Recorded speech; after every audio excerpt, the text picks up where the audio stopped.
Sa sunod-sunod na combat operations ng 76th Infantry Vitrix Battalion sa pinaglulunggaan ng mga makakaliwa, hirap nang makabangon ang armadong pakikibaka. Mula hilaga ng Occidental at Oriental Mindoro hanggang Marinduque, panata ng batalyon, kanilang susupilin ang mga kalabang hadlang sa pag-unlad ng mga bayan na kanilang nasasakupan. As long as they don't want to stop fighting the government, we will not stop fighting them. We are your government. They should stop fighting the government. I was the governor of Occidental when we welcomed into our shores the military. At daming yung mga makakaliwa. Talagang binanatan ako right and left. Na si Sato, tuta ng militar, si Sato minimilitarize ang Occidental Mindoro. But I stood my ground. Dahil alam ko na sila yung makakatulong sa amin na mawala ang insurhensiya. Subalit hindi naging madali ang kanilang misyon. Matatandaang nag-anunsyo ng unilateral ceasefire si Pangulong Duterte sa pagitan ng gobyerno at ng NPA noong 2016. Aminado ang kampo ng 76IB na bumaba ang moral ng kasundaluhan dahil sa hindi patas na paglaban sa kanila ng mga komunista.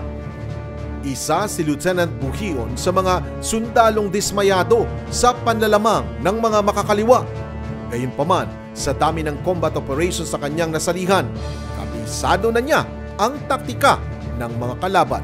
Talagang masama sa loob namin, sir. Kung makikita natin, sir, na imbis na ceasefire, ginagrab nila as opportunity para makapanglamang sa mga uniformed forces at makapag-recruit lalong-lalo na sa IPs dito sa Mindoro. Dagdag ng militar, lalong lumakas ang loob ng mga miyembro ng communist terrorist groups na bumaba sa mga kanayunan sa kasagsagan ng ceasefire. Nagtayo pa umano mga ito ng training camp sa bayan ng Santa Cruz, malapit sa National Highway. Kahit na monitor namin sila, hanggat hindi nalilift yung ceasefire, hindi namin sila pwedeng galawin, sir. After talagang malift yung ceasefire noong February 2017, pinasok na namin sila, sir.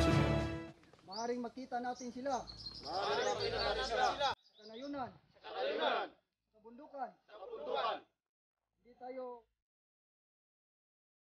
Tiniente, ito na ata yung sinasabi ng mangyan na training ground nila. Good. Prepare to fire.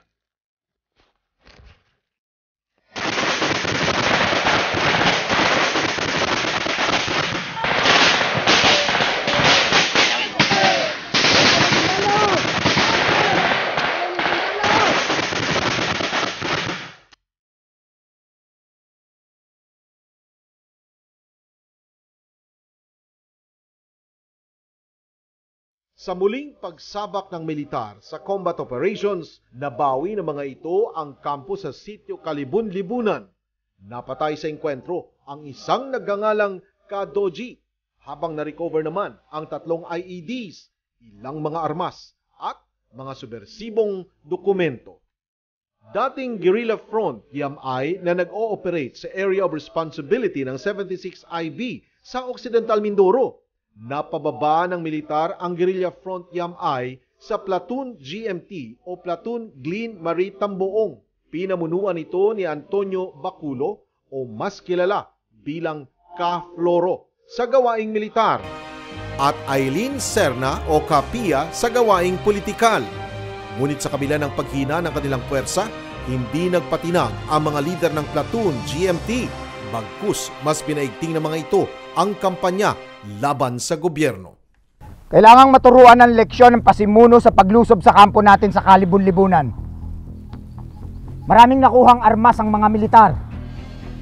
Pati rasyon ng pagkain, wala. Ayoko nang maulit to, Kapia. Gagawin ko ang lahat ng aking makakaya, Ka-Floro. Yung mga katutubong mangyan, isa-isahin nyo. Naintindihan nyo? Hindi natin alam ang takbo ng mga utak niyan. Baka isumbong sa baba yung mga activities natin dito sa bundok. Naintindihan? Ka-Floro, ito nga pala yung mga tax na nakuha ng mga tao natin mula sa mga residente at mga negosyante. Nakalista rin din yung mga kumpanya magbibigay pa. Ito lang? yayaman tayo dito. Sa nga pala, Kaploro, gaya nung napangako natin sa mga trainees, baka pwedeng bigyan natin sila ng kahit konti. Kulang pang ang pang-armas tong nakolekta nyo eh. Puro kayo walang silbi.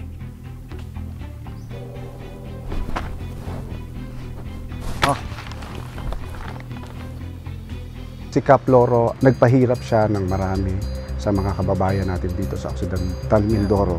Marami siyang in-extort na pera sa iba't ibang negosyante, malaking negosyante dito sa Occidental Mindoro. Kasama din siya sa pagdudukot ng ilang mga mangyan at kinikidnap at gagawing membro ng CPP-NPA. Usually, sila talaga yung ginagamit na first line of defense ng mga NPAs, lalo na ng commander na si Floro. Halos laging casualty sa mga encounters are IPs. Magandang gabi, Pilipinas!